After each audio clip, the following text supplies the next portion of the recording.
Edwin St. John St. Andrew, 18 years old, hauling the weight of his double-sainted name across the Atlantic by steamship, eyes narrowed against the wind on the upper deck. He holds the railing with gloved hands, impatient for a glimpse of the unknown, trying to discern something, anything, beyond sea and sky, but all he sees are shades of endless grey. He's on his way to a different world. He's more or less at the halfway point between England and Canada.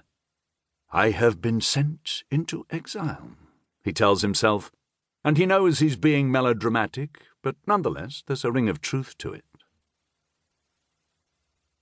Edwin's ancestors include William the Conqueror. When Edwin's grandfather dies, his father will become an earl, and Edwin went to two of the best schools in the country. But there was never much of a future for him back in England. There are very few professions that a gentleman can take up, and none of them are of interest to Edwin. The family estate is destined to go to his oldest brother, Gilbert, so he stands to inherit nothing. The middle brother, Niall, is in Australia already. Edwin might have clung to England a little longer, but he holds secretly radical views, which emerged unexpectedly at a dinner party, thus speeding up his fate. In a flash of wild optimism, Edwin has his occupation recorded as farmer on the ship's manifest. It occurs to him later, in a contemplative moment out on deck, that he's never so much as touched a spade. In Halifax he finds lodging by the port, a boarding house where he's able to secure a corner room on the second floor, overlooking the harbour.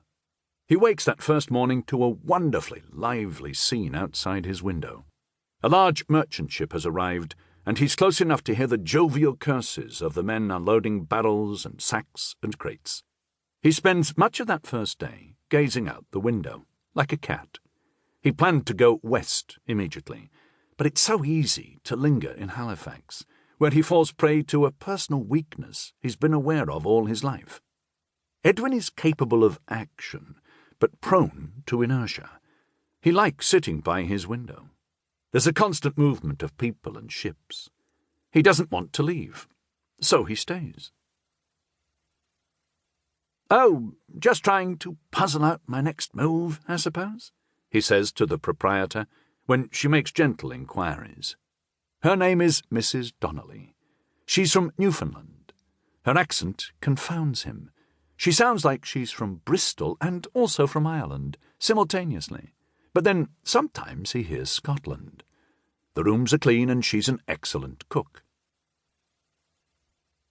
Sailors pass by his window in jostling waves. They rarely look up. He enjoys watching them, but dares not make any movement toward them. Besides, they have each other. When drunk, they put their arms around one another's shoulders, and he feels a piercing envy. Could he go to sea? Of course not. He discards the idea as soon as it arises. He once heard of a remittance man who reinvented himself as a sailor, but Edwin's a man of leisure through and through. He loves watching the boats come in, steamships pulling into the harbour with an aura of Europe still clinging to their decks.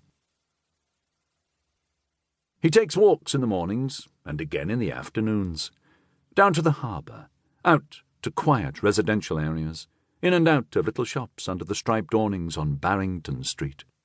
He likes to ride the electric streetcar to the end of the line, and then come back, watching the shift from small houses to larger houses to the commercial buildings downtown. He likes buying things that he doesn't especially need: a loaf of bread, a postcard or two, a bouquet of flowers. This could be a life, he finds himself thinking. It could be as simple as this. No family, no job, just a few simple pleasures and clean sheets to fall into at the end of the day, a regular allowance from home.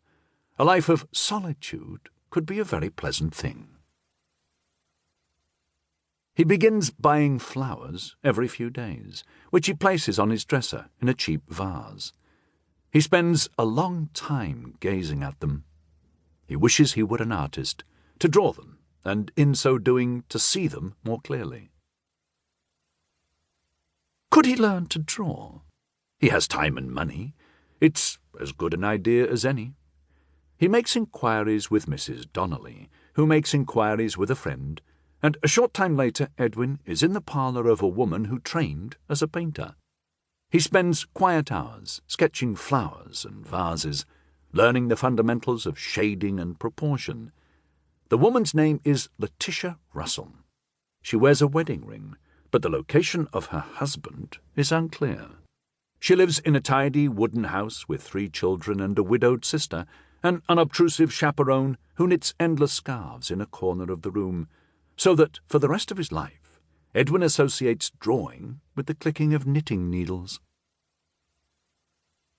He's been living at the boarding house for 6 months when Reginald arrives.